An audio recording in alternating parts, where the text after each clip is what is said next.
Hi, good morning. Thanks for all of you being here. So my plan is to tell you a little bit about what we did at Stanford Research Institute back in the day. The program started in 1972. So I'll tell you a little bit about that, and then I'll show you some slides, and that will be about an hour. And an hour from now, you'll have understood how remote viewing works, and we'll do a demonstration where I have an object and you will draw a picture of the object. So we have a little discussion about how this all works, and then everybody will get a chance to do it. So this program started in 1972. And I'm not a remote viewer, as you realize. I'm an interviewer. So an interview stands between the psychic or the viewer and the object he's supposed to describe. So I'm a kind of intermediary where I work with somebody who says there is no such thing as ESP, it's impossible, and then I show him how to do it. So that's been my life work for the past 40 years. For example, when I was first interested in starting the program, I had a ESP teaching machine, which I think I cleverly turned off, but we'll start that by and by. And I was invited to a conference on speculative technology. This is the beginning of 1972. I was all ready to quit my laser work, which I've been doing for 15 years, and I'd done many things for NASA. So NASA invited me to a conference on speculative technology. So I turned my phone off so it wouldn't interfere with Uri. And what I had for the conference is an ESP teaching machine which offers you feedback and reinforcement. This is called an ESP trainer. It is now a free app. So I built this in 1965.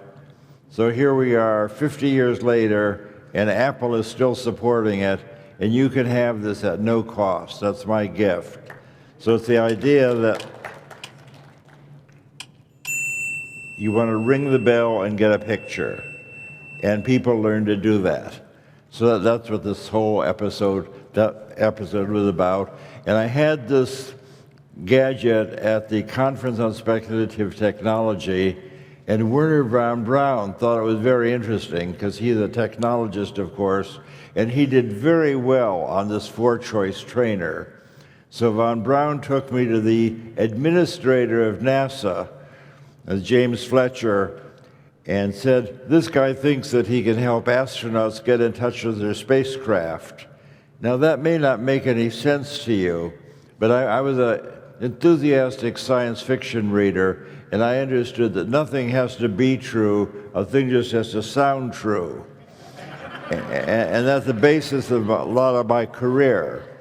So I stood in front of the administrator of NASA and said, yes, von Braun could do this machine, astronauts could do this machine.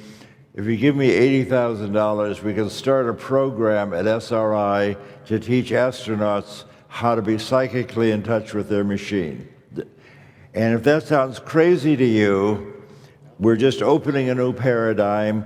And at the time I described that, it was fairly crazy, but everybody said yes. So we went from von Braun to SRI and started the program. So my job has been as a facilitator.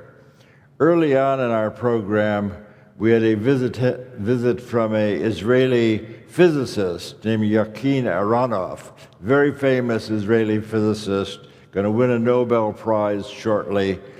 And he was part of the Stanford Research Oversight Group to see that we weren't tricking people or screwing up in some other way. And my job was to show Aronov something. So Aronov came to my laboratory and said, okay, what are you guys doing? I want to see something psychic. And I said, I'm happy to do that. And he said, well, who's the psychic? And I said, why, you are, of course, because if I had some other famous psychic describe something, you would go back to Israel and think, how did these guys trick us? What was the activity? What was the scam? But if you do it yourself, you'll know that it's your own perception. He said, I don't even believe in this stuff. And you don't have to believe in it. It's like quantum mechanics. You don't have to believe in it, you just calculate it. So similarly, if you will just describe what appears on your mental screen, what we want to know is where your colleague and Hal Puthoff have gone to hide. So this is what we did for a decade, which is why I'm spelling this out for you. This is psychic hide and go seek. This is worth $1 million a year for 20 years, this game. So I'm sitting with Aronoff, and Hal and his buddy had gone to hide someplace in the San Francisco Bay Area. And we call that remote viewing. This is the basic protocol of remote viewing. Targ is sitting in the laboratory, and some hapless person stumbles into my parlor, and I show them, I know you used to be a physicist, but now you're a psychic. So 20 minutes went by, and Aronoff says, I don't know about you, Russ, when I close my eyes, it's dark. So I said, well, I understand that. Why don't you pretend you see something? Just imagine it. Just free associate. If you had to make up something, what would you see? And he said, well, I see a duck crossing the road.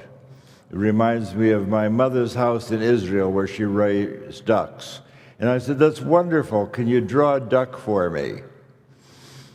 And this is what PhD physicists do in there. I'm not a PhD, but Aronoff, of course, is a distinguished scientist, and he was able to draw a duck.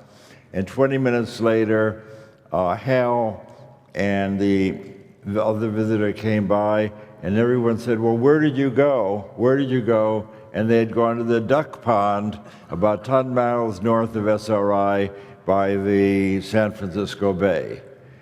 So Aronoff was denying all along, I'm not psychic, this duck just crossed into my awareness, and we said, well, that's how remote viewing works. And so that's what an interviewer does. An interviewer stands and works with somebody who has never done this before and tries to pull out of him the answer. The answer is already there, but if it wasn't for an interviewer, which need not be me, of course, but it requires a third person who says, I know you don't see anything, but let's talk about what you're seeing. So our program went on for 5 years, and the Army got interested in our work because the Army was embarrassed to have to come to the California psychics when they wanted to find a downed airplane or a missing general. It was embarrassing to have to bring everybody to California to talk to Pat Price or Ingo Swann or some famous psychic. He said, can't you train our people? And I said, certainly we could do that. And before we did that, we had a discreet visit from the Undersecretary of Defense, Walter LaBerge. And this is a top secret program because we were looking at satellite-based data. So this is a highly secret program, low profile, until LaBerge came to visit us, and he had to clear the parking lot so he'd have a place to land his giant helicopter. So LaBerge landed, and we show in our film, Third Eye Spies, a helicopter landing and blowing dust all over the place. And he came into the lab, and he said, well, we're thinking of supporting your program. Can you show me something psychic? And I went through this familiar story, which you heard before and will hear again. He said, I don't believe in this. I'm the Undersecretary of Defense. I'm not a psychic. What do you think I am? And he said, well, we know what you are, sir. Just quiet your mind and tell me about the surprising images that show up in your mind. You're going to see something you never saw before. Hal and your adjutant have gone to hide someplace within a half-hour drive. And he said, well, this strange little community center just popped into my mind as a circular plaza with a circular fountain. Everything's made of red bricks. That's what I get, lots of red bricks. And I said, that's terrific. Can you draw that? And he made quite a nice little mechanical drawing, architectural drawing of the circular plaza, the circular fountain. And the adjutant came back, and Hal came back, and they had gone to something called Allied Arts about 7 miles north of SRI in the adjacent Redwood City. And we then marched out with the undersecretary. He looked at the fountain. He said, you know, that's just what I drew. That's amazing. And the program started. So that's people often ask me, you know, nobody in ESP world can get any money to do anything, and everybody's dumping money on you guys. The NASA's supporting you, the CIA is supporting you, the Army is supporting you. Why is that? And the answer is, each time a funder comes to us, we turn the funder into a psychic, and he's willing to support what we did. So my job, although I was not a viewer, I was not a psychic, I had this kind of interesting intermediate position where my job was to manifest psychic functioning from people who said it doesn't happen. And I did that for a decade until at the end of my decade, we were so successful that the program became entirely classified, and I could not publish anything anymore. So I didn't go to graduate school and study physics to be a spy for the CIA. I was willing to go along with the deal we made with the CIA is that the operational things that we did, finding the downed airplane or the kidnapped general, that can be secret. But the psychic hide-and-go-seek that we were playing in the neighborhood, we wanted to publish, and the CIA said that was okay. But finally, after a decade, we were doing operational things for the Army, and the Army was not amused. He said, if you want to work for the Army, you can't publish your stuff and write books anymore. So I went off and left that and invested money in the silver market, and that was another story. So I'm going to show you some pictures from our program and give you an idea of what we were up to. So I see we got so this is who we were. Third Eye Spies is the name of a film that I've just made, and you're going to see that tonight. So I don't have to sell you this film because you're about to see it, and then I'll answer questions. So here are the four musketeers who are the players. Hal Puthoff is on the left, Kit Green. You could tell if I said, here are four guys, which one is a spy, you'd have no trouble picking out the spy from that group of pictures. So Hal is on the left, Kit Green, who was our contract monitor through it all. Kit Green is the guy who had written architecture in his medical book that Uri Geller read from 3,000 miles away. That's one of the things as close to magic as I've seen. Geller is in my lab, in my office. Kit Green pulls down a book and says, "What's on this page?" And Geller just read off the word that Kit Green had written years before on top of this section of a brain, because he said it's an architectural drawing of the brain, and he wrote the word architecture, and Uri had no trouble writing that down 3,000 miles away. So Targ is the guy in the middle, and Pat Price is the great psychic policeman who I'll introduce later. So here's Price. He's standing in front of an earlier version of the ESP teaching machine, but this is the basis of our $80,000 program for NASA. So it may seem kind of clunky compared with the cool version on the Apple Store, but this is what we use. And that's Bob Monroe, Journeys Out of the Body, sitting on the left.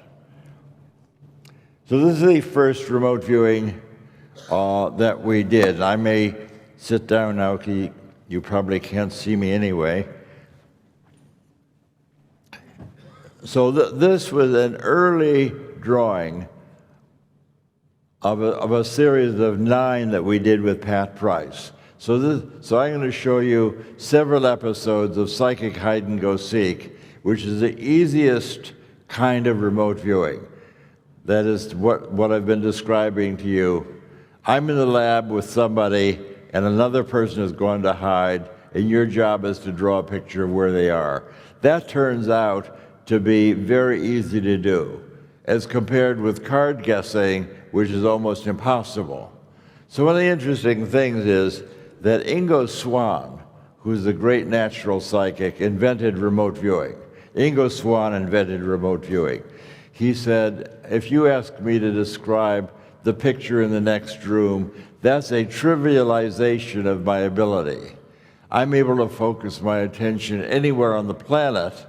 I'm not going to waste my time describing the card in the envelope or the picture in the next room. And besides, that creates huge amounts of what he called mental noise. It's the analytical overlay that what interferes with your psychic functioning is your memory and your imagination from the target. So let me say that again, because it's a very important idea. If I tell you that I'm thinking of a number from 1 to 10, tell me my number, that's a very difficult task, even though that's what people will often ask you to do. If you're so psychic, what number am I thinking of? That's very hard to do because the noise is overwhelming. You have a perfect memory of all the numbers from 1 to 10, and you can visualize them. And if I said, I'm thinking of a number from 1 to 10, you'd say, well, it's not 1 or 10, because Russell just mentioned those. It's probably not 7, because that's everybody's lucky number. And that process is analysis, and analysis is the enemy of psychic ability. It's a very important idea. Any task you find yourself doing that's analytical is probably not going to work. And that was understood in the 8th century. The great Dharma master Padmasambhava wrote a book called Self-Liberation Through Seeing with Naked Awareness. And his goal was to help you move from your ordinary view of meat and potatoes, which is who you think you are, to timeless awareness, which is what your nature is. So Padmasambhava wants to help you get your awareness away from your body, out into the timeless realm. But in order to do that, you have to let go of your desire to name and to grasp the thing you're seeing. And that was totally understood 1,200 years ago. So what I'm describing is not New Age. The phenomena and the technology was understood in detail at the time of Padmasambhava. So guessing things is very hard to do. Another thing I could ask you to do is, I am visualizing a place somewhere in the world which you have probably never seen or never will see for certain reasons. I can visualize this place, and if I ask you to make a drawing of the place that I'm visualizing, half of you would be able to do that. It's an easy task to do. So the paradox here is that it's easier to draw an object chosen out of one in an infinitude. I could visualize anything on the planet, and what I'm visualizing is the real place, and it's easier for you to draw my place drawn from an infinity of places than it is for you to guess a number from 1 to 10. That's the paradox, and that's what stymied ESP research for 50 years. If you think that ESP is guessing a card, one of 5 cards, then you're going to be disappointed, because that's a very difficult task. And I'll say one last time, the reason that card guessing is difficult is that you have a perfect mental image of all those cards. You know exactly what the cards are, and then somebody chooses one. So it's very hard for the diaphanous psychic signal to overwhelm your memory and your imagination. So it's easier to describe something from an infinity of possible targets than it is to guess 1 in 5. That's the paradox, and that's the truth, and that's why ESP got nowhere for 50 years, because people were hard guessing. So in this case, Hal and our contract monitor, Kit Green, went to hide some random place. And the place they went to was Palo Alto swimming pool complex at Rinconada Park. And I want my little pointers. I have to go back here.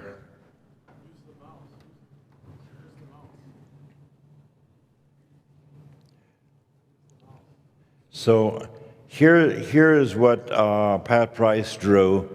He drew, he said, I see a circular body of water, a rectangular body of water, and 2 water tanks. And those big water tanks were not there at the time. So what Price said, I think, is that I think this is a water purification.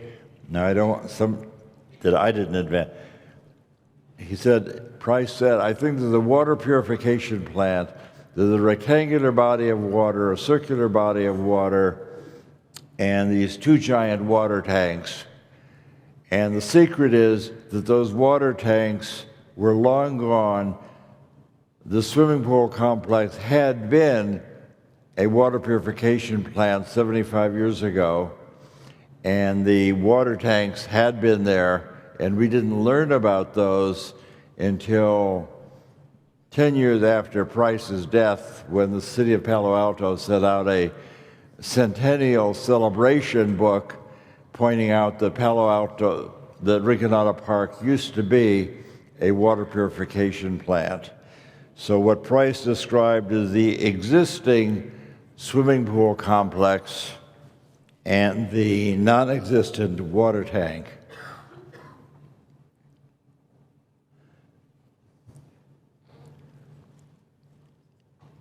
So we did 9 trials with Pat Price like this. Hal goes to hide someplace, and I sit with Price.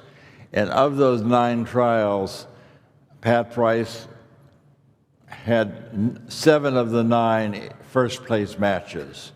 That is, if Price was searching for Hal, who had been kidnapped by terrorists, and had been kidnapped 9 days in a row, Price would have found him in the first place he looked using remote viewing. And that, of course, was highly significant. The CIA became very interested in this, and we had a different kind of task. CIA said, we're interested in a R&D plant in the Soviet Union, and here's a slip of paper with the coordinates. So I went into our little shielded room with Price, and he drew the nice mechanical drawing on the lower left, and the target itself was a 8-wheel crane on the right. Price said, I'm laying in a building in the sunshine, and this giant gantry crane is rolling over my body. This is so complicated, I've got to draw it. So he made this drawing on your right, 8-wheel gantry, and the actual crane is shown on your left.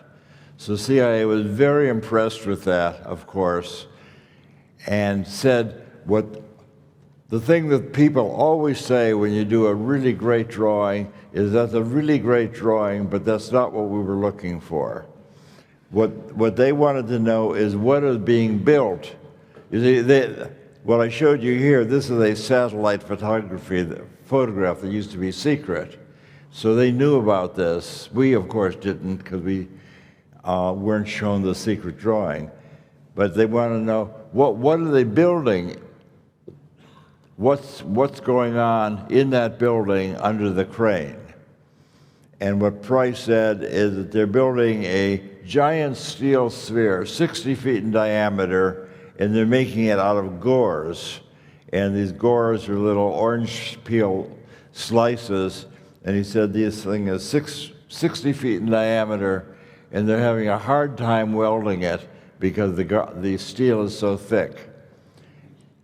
And it wasn't until a decade later, which is a decade after Price died, that we got to see the giant sphere that he was talking about.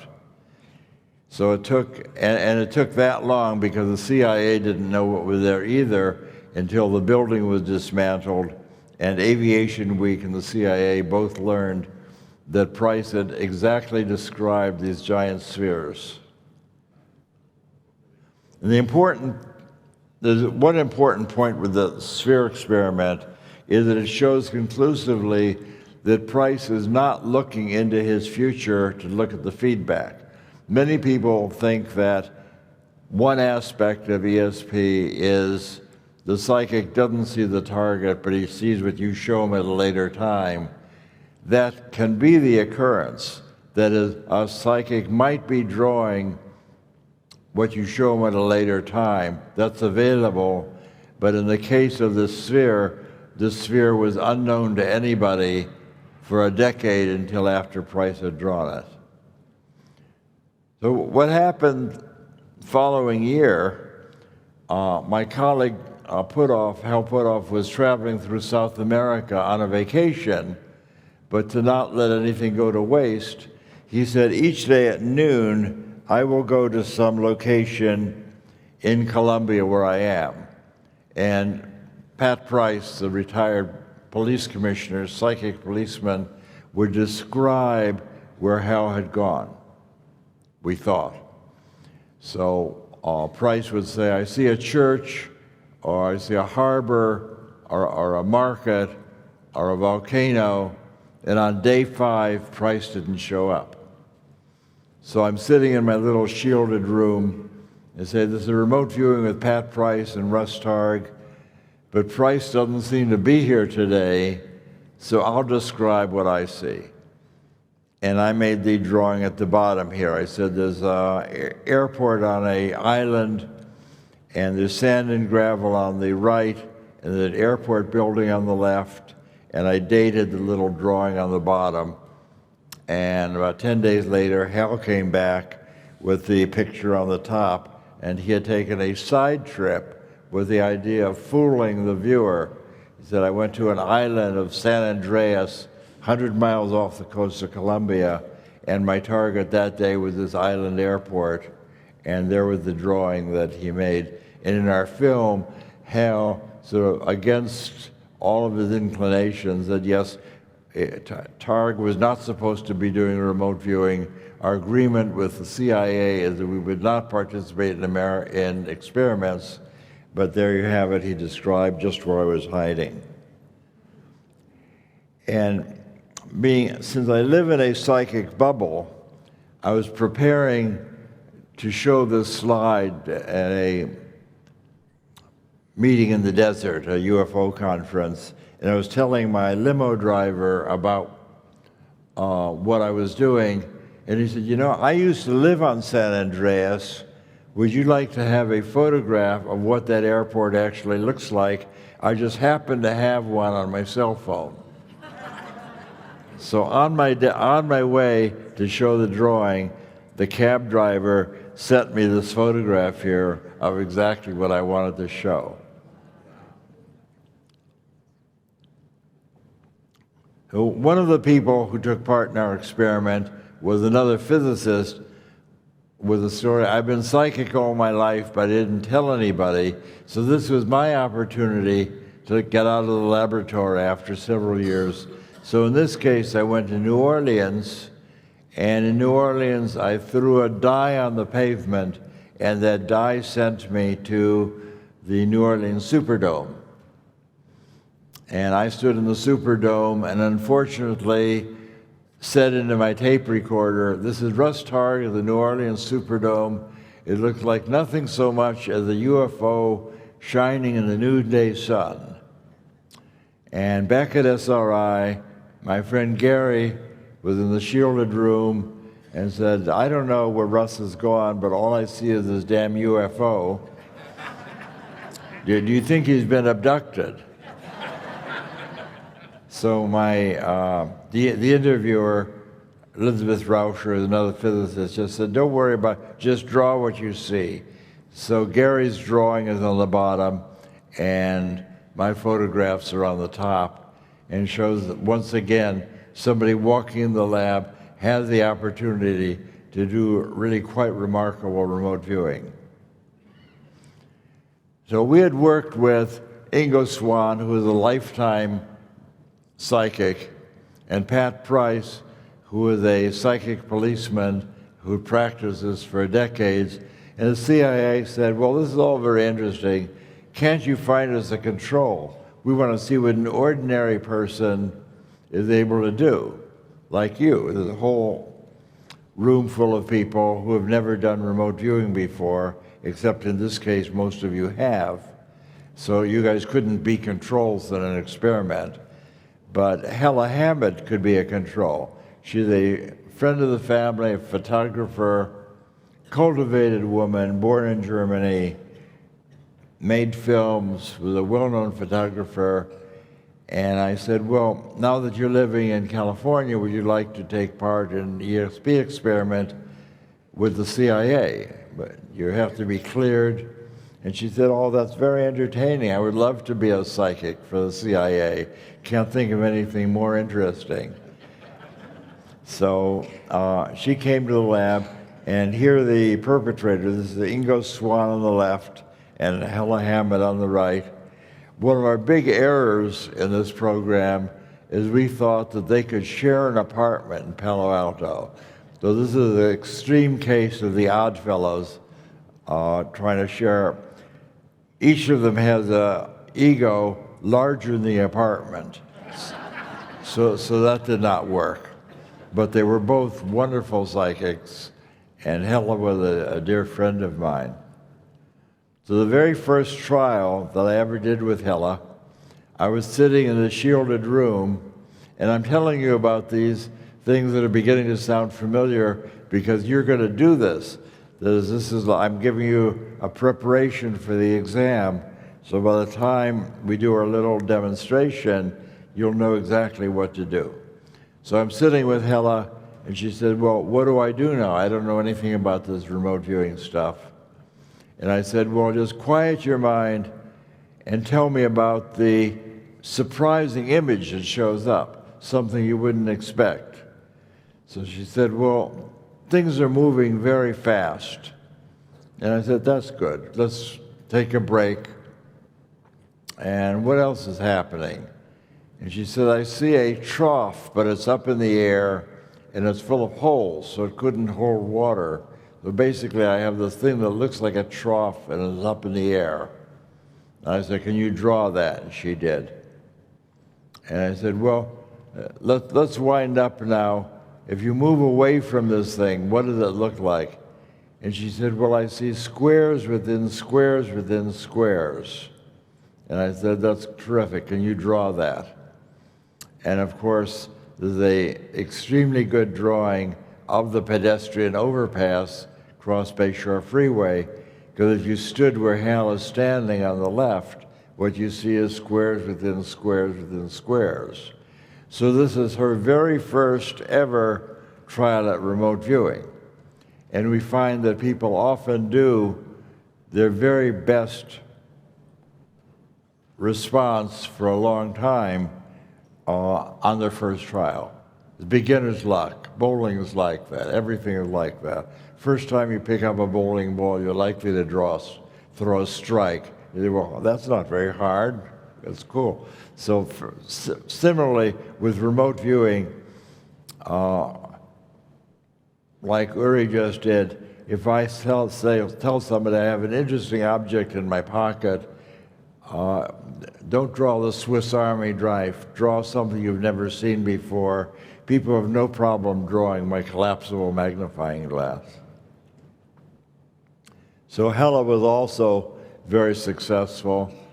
We did 9 trials with her. 5 of them were perfect.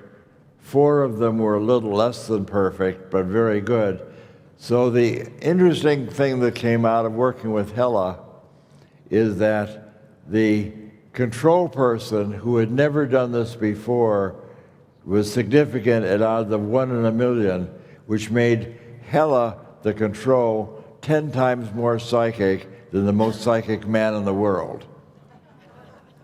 So that gave us a whole new picture, and really, in a way, Hella's spectacular series of 9 remote viewings made us rethink the whole basis of psychic ability. Price had been psychic all of his life, using his ability to catch criminals. Hella was a photographer, walked in off the street, never done it before, and her series was more significant than Mr. ESP.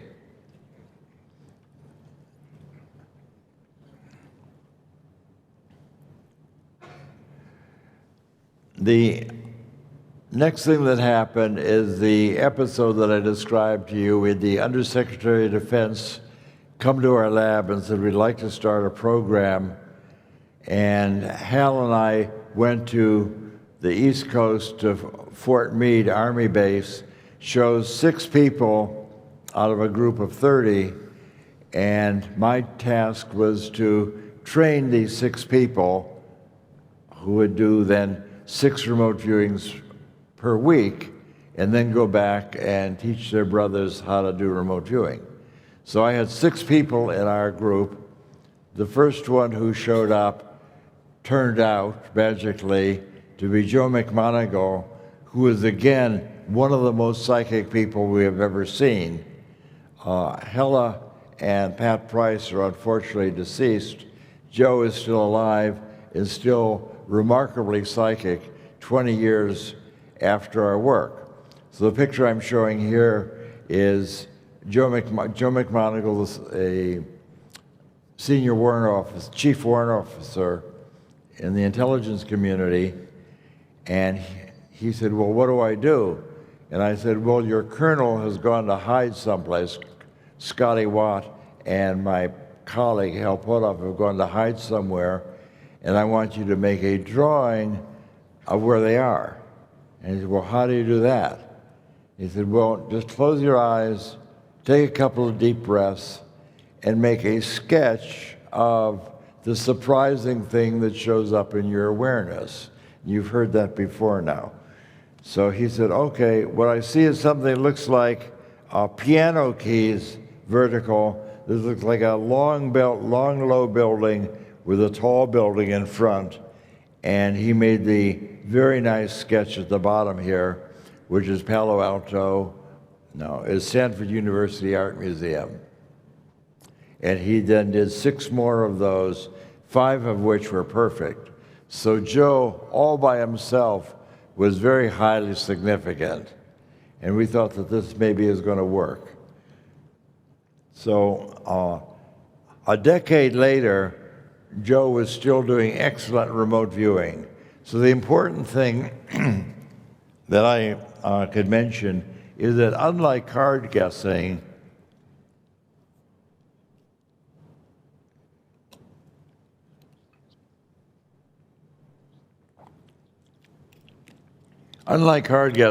remote viewing does not decline. Card guessing is so boring and so difficult that even though people may start excellently, they always get worse. Remote viewers do not get worse. So this is Joe 10 years after he started with us. This is his sketch at the bottom here, the sketch of Lawrence Livermore, their own atomic bomb factory in Western California. And he said, where the guy is hiding, CIA operative came to our lab and said, I want to see how Joe is doing now 10 years later. So I will hide someplace at 10, and then at noon I'll be someplace else. So at 10, Joe said, I think the guy is hiding at a 6-story building shaped like a letter T, and the 6-story T-shaped building is covered with glass. And he was at the administration building that you can see Joe drew at the bottom and is in the photograph at the top. And Joe drew the line of trees that are also there. The next place the guy went to was the Eldama Windmill Farm, and Joe drew the foothills and said there's a lot of power, a lot of poles here, and this is connected with some kind of power plant. Did not ever talk about windmills, but talked about a power plant and the fact that it's a bunch of poles in the hills, and this is his drawing. So the encouraging thing here is that people who learn to do remote viewing do not decline.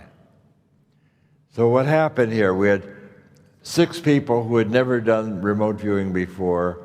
We did 6 trials with each of them, so it's 36 trials in all. You'd expect 6 people walk in off the street, each doing 6 trials, and you match them up, and you would expect each guy to get 1 first-place match out of 6. And with these people who had never done it before, we got 19 first-place matches. So with our 6 Army officers pulled in off this gymnasium where we we picked 6 people out of a group of 30. Those people came to our lab. At the end of 6 weeks, they had done something at odds of 1 in a million, where you would only expect 6 right. They got 30. They got 19 right. And that was the beginning of the Army Psychic Program at Fort Meade, which went on for another decade. And they were significant also.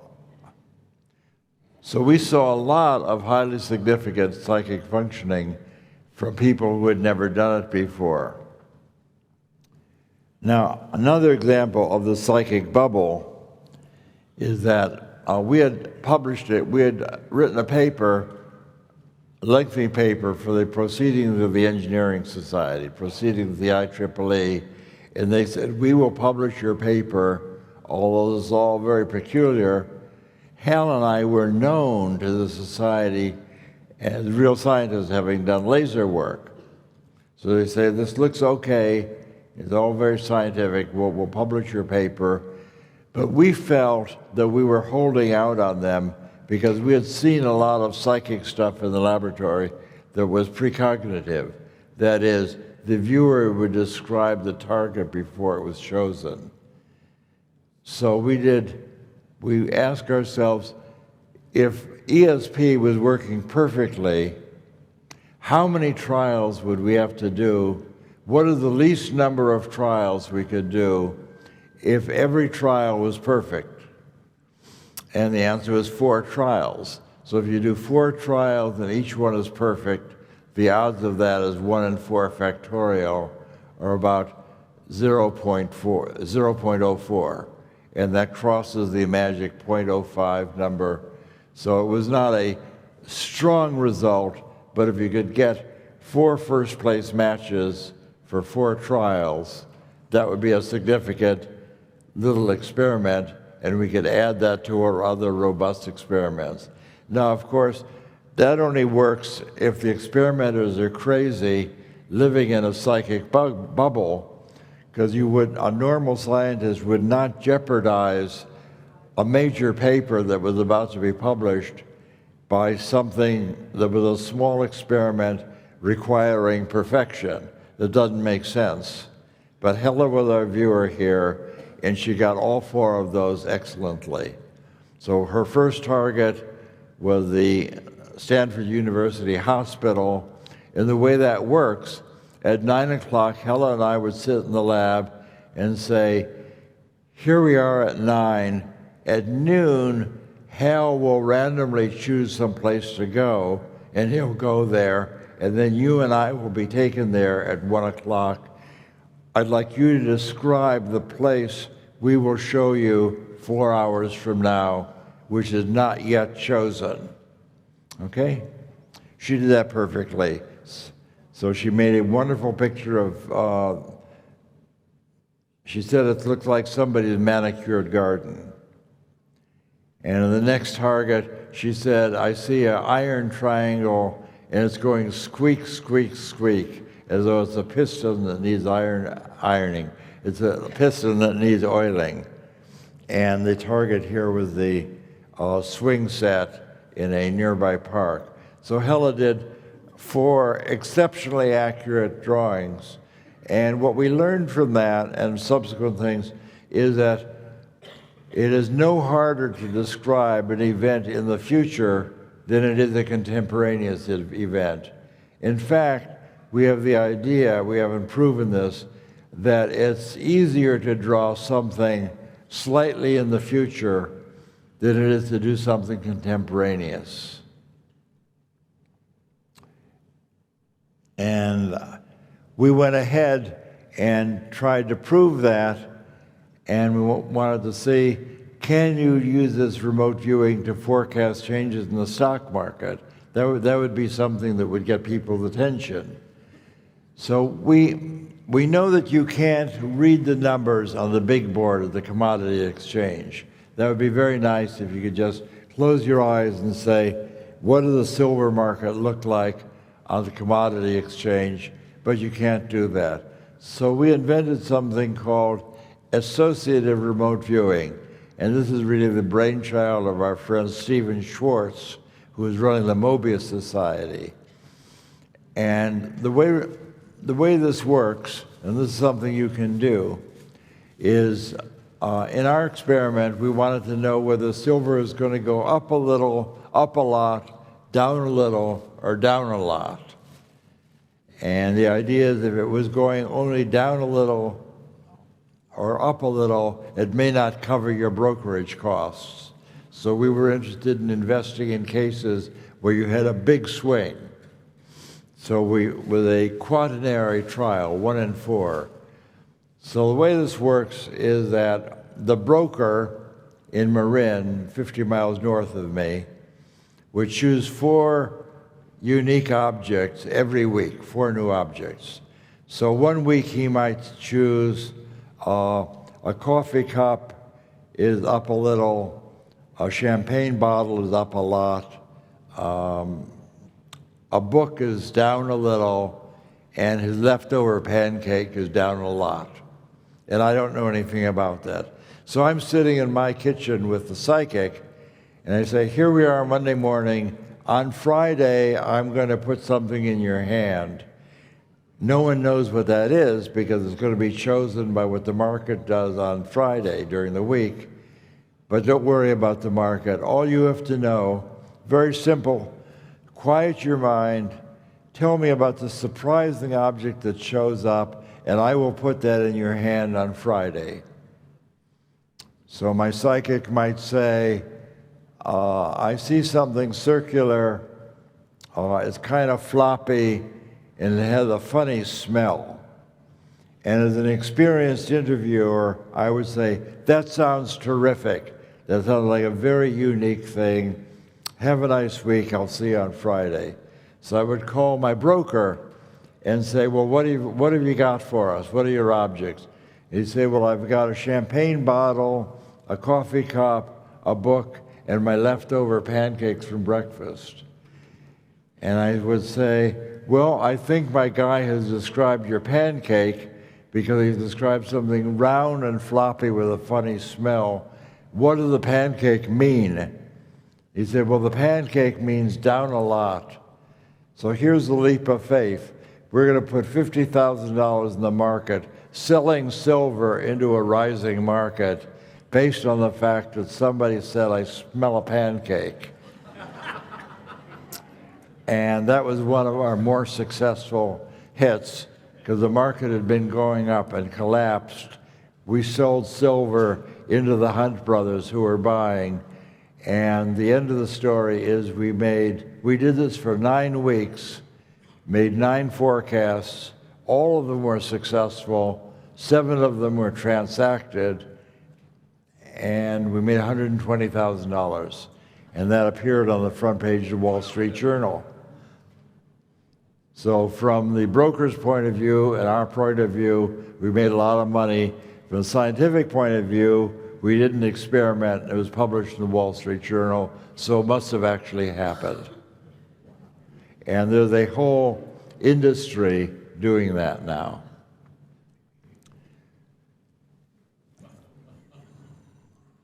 So here we are, and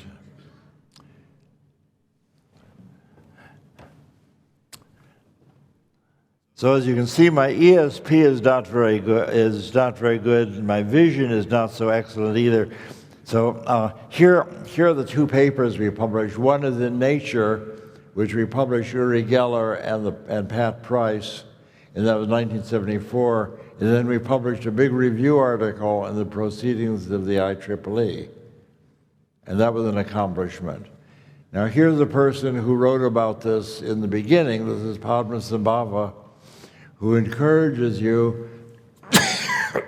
See, his book, Self-Liberation Through Seeing with Naked Awareness, sounds like an ESP book. Sounds like something we may have written.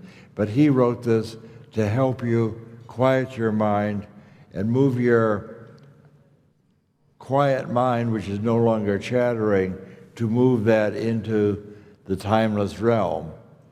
His follower was Longchen Rabjan in the 12th century, who said that since your mind is timeless, you're free of cause and effect.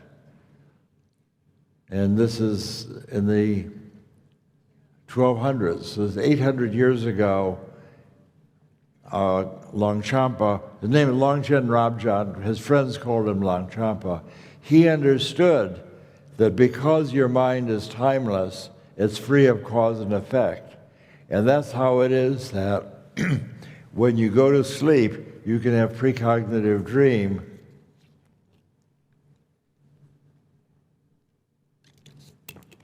Where the dream you have can be caused by the event you see the next day. And I'm not going to tell you about my dreams, because that's almost as interesting as telling you about my last acid trip. But you can learn to separate out ordinary anxiety dreams and wish fulfillment dreams and dreams of the previous day's residue, separate those out from very crystal clear dreams of bizarre content.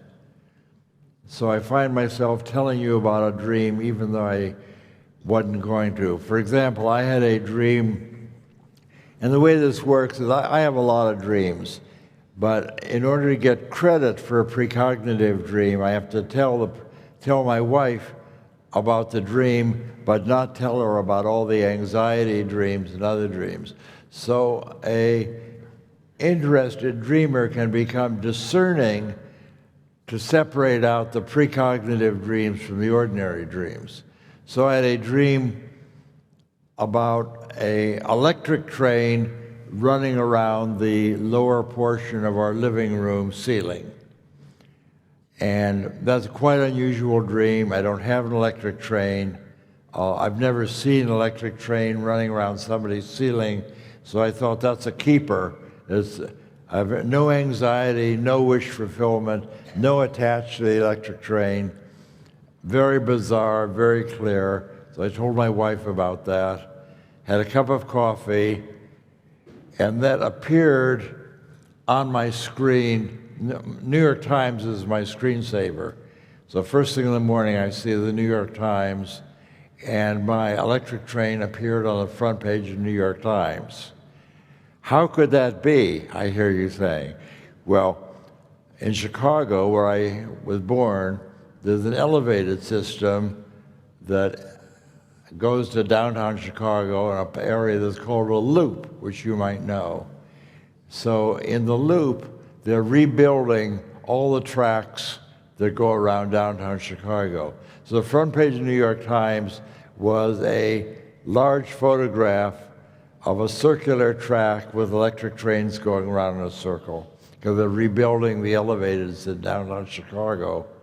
So I would say that my dream, 6 o'clock in the morning, was triggered by my 8 o'clock vision of the reconstruction of the elevated trains in Chicago.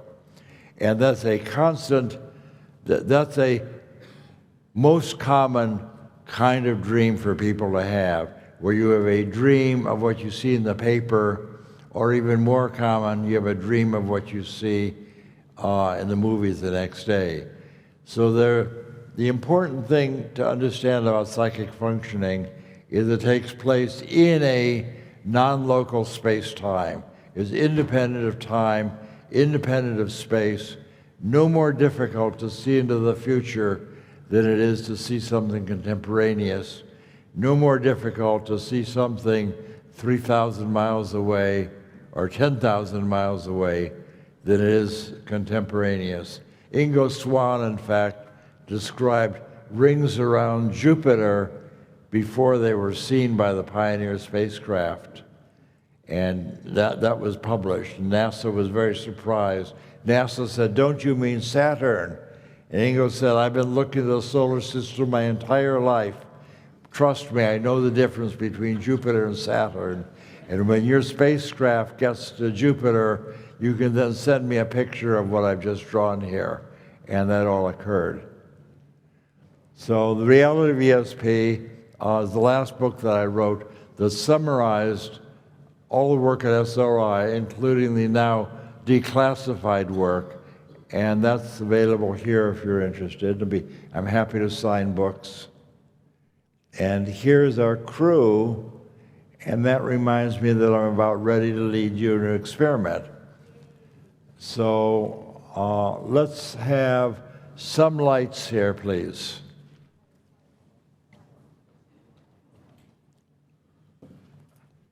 Will you bring up the house lights, please?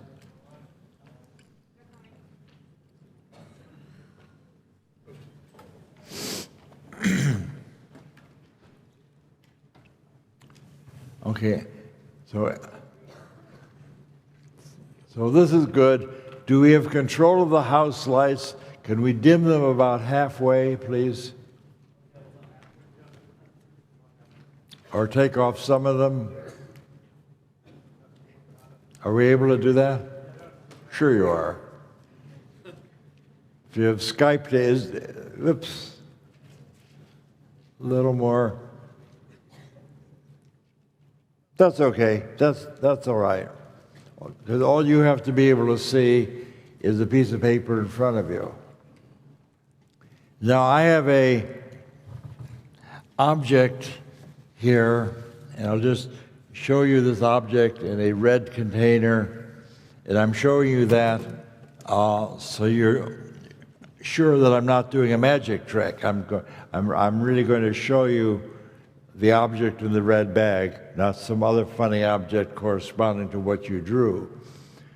So not only was I the interviewer in the remote viewing program, I was the resident magician, because I had been doing magic for decades before I got into doing remote viewing.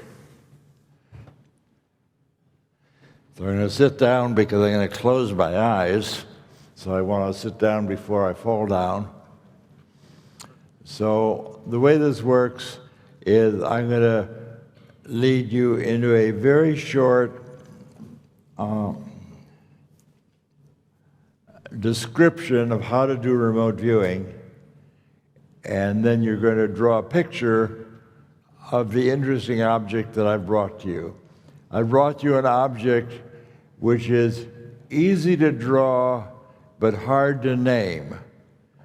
So the instruction will be, tell me about make a sketch about the surprising object that shows up in your awareness, but don't try and name it, because naming is the enemy of ESP, and I've chosen an object that would be very hard for you to name. So it's really a perfect remote viewing object, easy to draw, hard to name.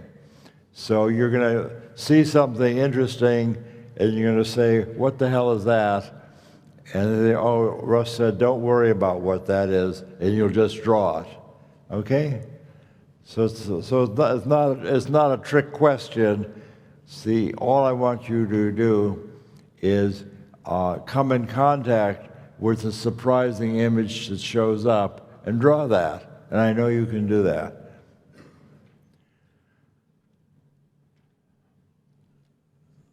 So I think that people often want to take classes with me. Do you teach workshops in remote viewing? And after having done that for several decades, I now realize the remote viewing is really too simple to have a class. So instead I will tell you, because I'm ignorant of how this works, you see, so I'm in a certain sense conjuring up the spirit of remote viewing. So we'll all do this together. So let me invite you all take a couple of close your eyes. We're on our way now. You want to close your eyes and take a couple of deep breaths. Breathing is good. Sometimes people get into remote viewing and holding their breath. That's not desirable. Breathing is very helpful.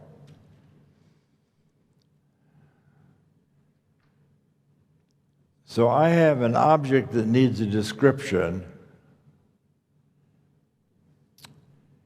I want you to quiet your mind as best you know how, and visualize and sketch the surprising object that shows in your awareness. You want to make a little sketch of the. So you see, I have an object that I'm going to show you, and you want to make a sketch of the surprising image that shows up. Now you've got 3 ways to do that. This is not a controlled experiment. I can't publish this no matter how well you do, because I know the answer. So telepathy is one of the channels that's available. You can get the information from my mind. You can also use a kind of remote viewing which would be normally called clairvoyance. You can look in my little red shopping bag and describe the object that's hidden away there in the lectern. You have direct contact with the object. You don't actually need me for this experiment.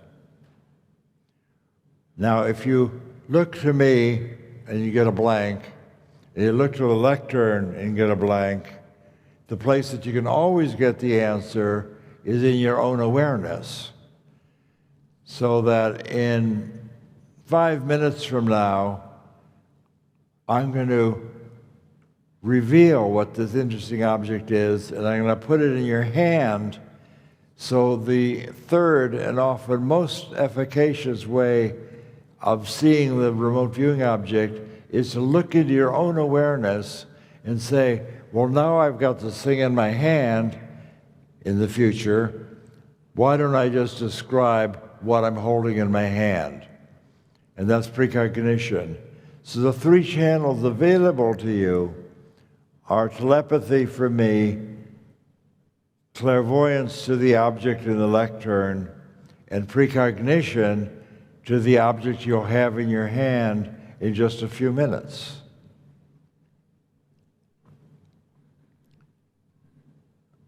So you, right now, what you want to do is just quiet your mind, and I'll be quiet for a minute or 2. And you want to make a little sketch with your pencil on the paper. You want to make a sizable sketch, because your hand already knows the answer. So you want to give your hand room to move.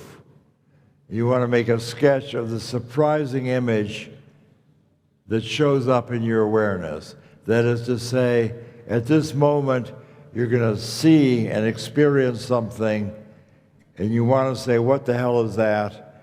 Don't say that, just draw it.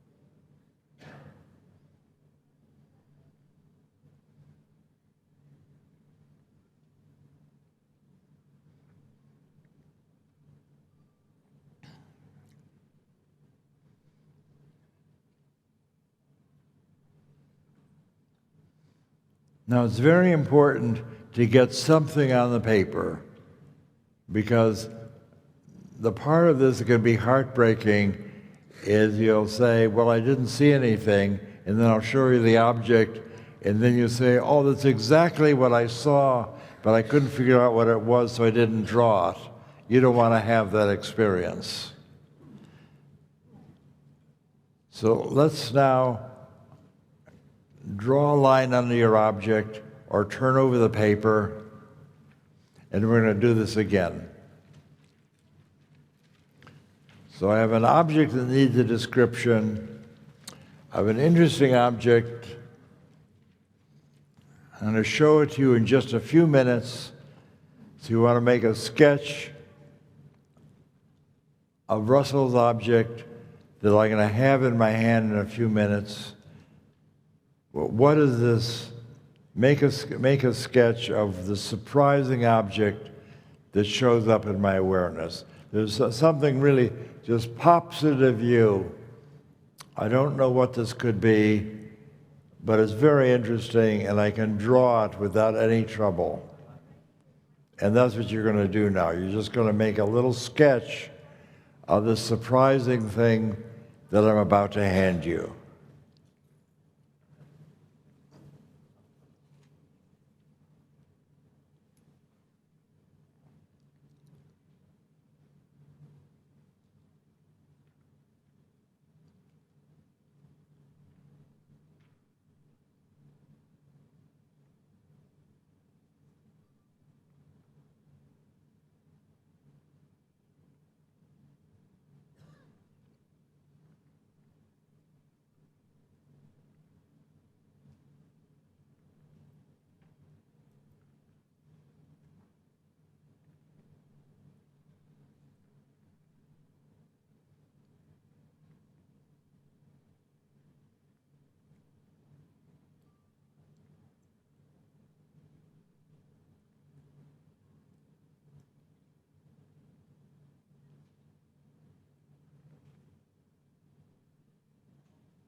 You want to keep breathing and make a little drawing to correspond to what you see now. You're looking for the shape and the form of this object.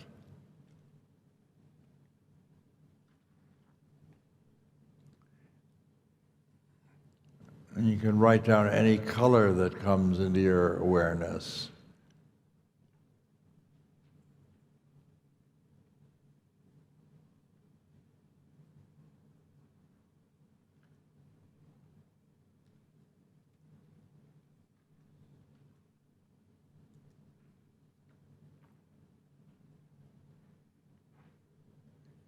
I was happy that Uri came along and was able to do this on television to show how easy it is. Just quiet your mind and draw the surprising object that shows up, the surprising image that shows up.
Now I'd like to give you one last opportunity to make contact with my object.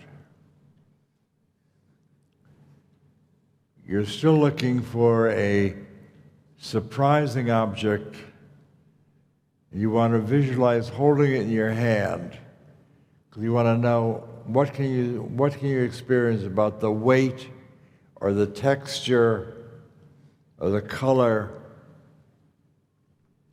or the surprising feel of this object. You're able to hold this thing in your hand, and what's interesting about the way it feels?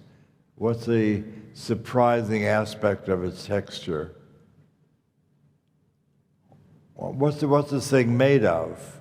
Do you have any idea of the material?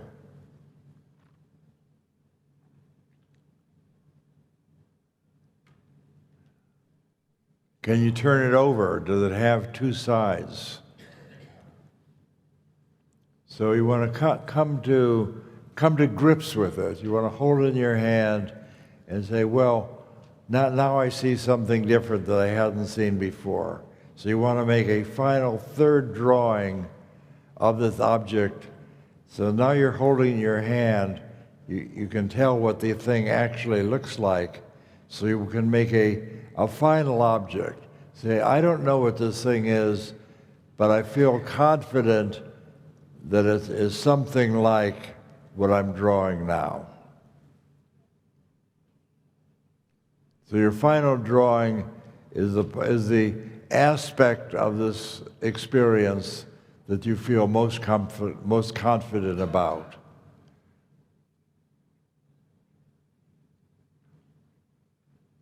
So we're going to buy silver or sell silver depending on how confident you are over your last image.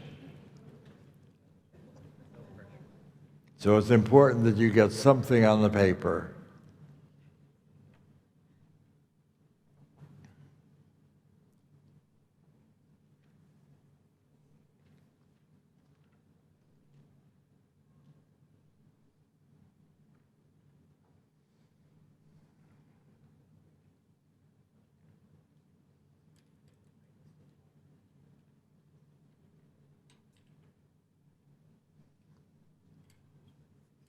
You say, what's the material here? What's interesting about this material? What's the main shape of the thing you're looking at?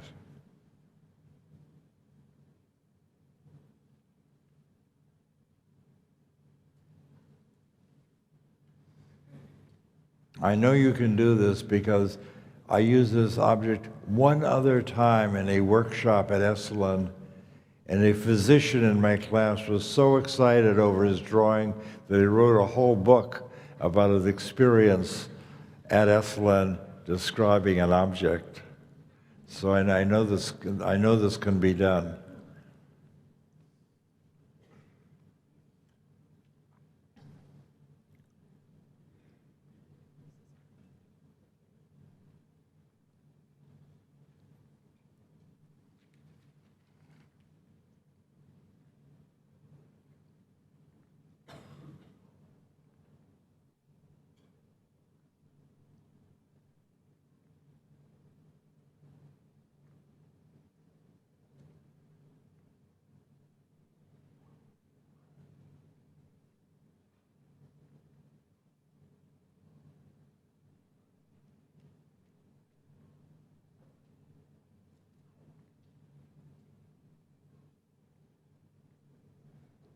And you want to make sure to include that last bit that doesn't make any sense at all.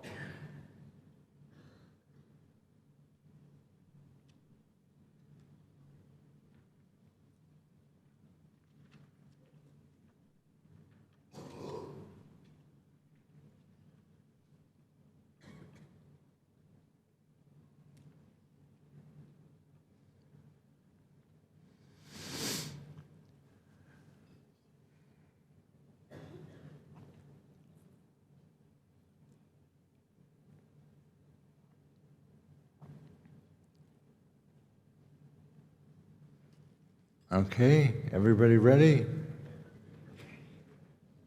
Pencils down.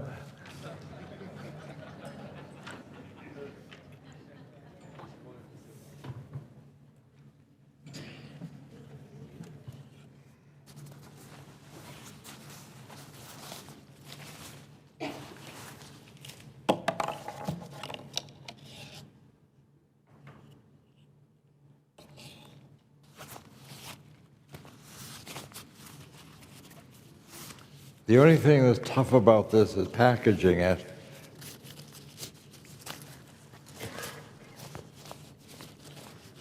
In 1 second, I'm going to get my Swiss Army knife. Let's have the lights on. So I hear you asking, what the hell is that? So this is something you would use to pull empanadas out of a big pan of hot grease. It's about a 9-inch circular spiral made out of wire with a handle that ends in a yellow handle. Now, let's have the lights on so I can see you, because I want to know, did anyone see anything like this?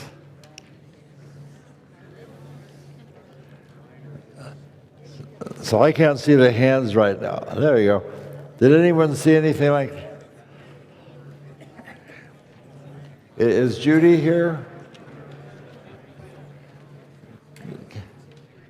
Because it would be nice if people can describe, we have a few minutes left, it'd be nice if people can describe what they've seen, or I can climb down and go around and do that. Is Judy here with the mic? Well, could you find out what people have drawn? Yeah, you bet. We did have someone backstage, the sound technician. Oh, that's amazing. Did that, and also you can see the triangle right here. So one of the sound technicians drew a square with the spiral completely inside. They got square and triangle, and there was this. How many people saw something that looks like a spiral? Yeah, we've got the handle and the ladle. Yeah. That's amazing. Good for you. So you've done this before. I have your app. You have my app, so there you go. Nice job. That's pretty clear. That's right. And does anybody else have a drawing they'd like to share or tell us about something? Oh, that's pretty cool. Yeah. Oh, isn't that nice? So we got a spiral on a handle. So let me ask, how many people would say that they made contact with this target? There's a lot of people. How many people felt that they had something made of metal? It was like everybody.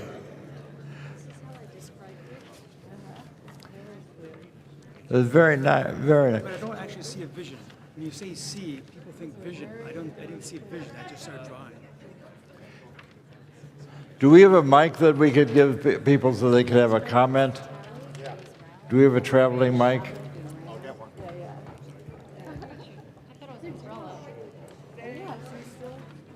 Oh, that's terrific.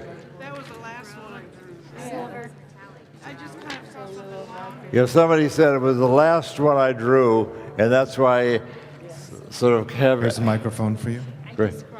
Who said it was the last one they drew? It was metallic, it was round. You want to tell people what happened? Because very often it's the last thing where you say, we're about to draw the curtains, what have you got? And then the image shows up. She's got the cross lines too on here. Oh, I didn't know it here. Anybody want to tell us about their experience? What are you? You've got How did you happen to draw this? Okay, this is my second drawing, and it's got cross lines with the spiral. Yeah, I don't have the, well, I kind of have a handle, but yeah. very specific. And I want you to know that I have a treasure chest full of interesting objects, and this is the only spiral. So it's not that people just draw spirals. This is the only, you have all sorts of different odd, weird things, and this is the weirdest. So you guys really did a very good job. Now, I have been given a few minutes left. So since I'm good to go until noon, or just, so I have 9, I could answer 9 minutes of questions. If there's something if anybody has a burning question of the forum, this doesn't make any sense, what you said I don't think is correct, or anybody who has a question, I'm able to answer questions right now.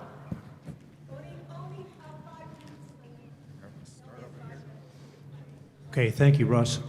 Why did it take so long for us to find Osama bin Laden or El Chapo or somebody like that if we can pick out these places? The question is, why didn't we find Osama bin Laden?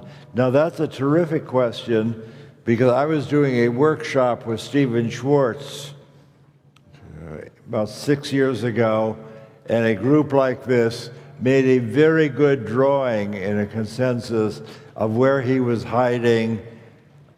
They named the town, showed that it was a chalet between the river and the road, but nobody asked us. So the reason that we didn't find Osama bin Laden with remote viewing is that nobody asked us to do that. Otherwise, we could have done it quite well. We have a question right here. Would you stand up, please? I was having a hard time trying to get the object that you showed us out of my mind so that I could try to see in my mind. How do you train yourself to do that? Because I'm obviously a novice. You want? Do you understand what I'm saying? In other words, you showed us an object that Yes. was with, inside, the object was inside this thing that you What showed could I us. have done to help you?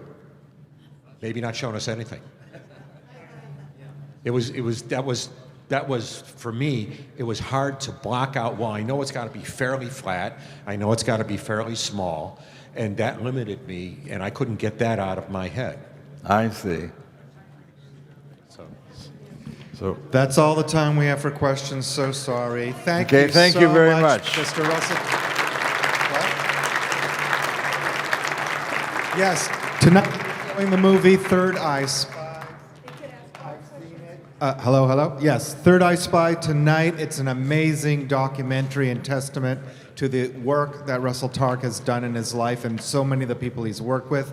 That will be a great time if you have more questions to continue the process. So we're going to show the film at 8, and at 10 o'clock we can answer questions. Thank you so much. Tonight you can ask him all the questions you want. We're going to set up for Jaime Maussan. He has some astronomical film footage to show you. And we're running about 20 minutes late, which doesn't make the caterers really happy. So let's have a very quick break, and then we have Jaime, and then we will have lunch. Thank you, Russell. Thank you.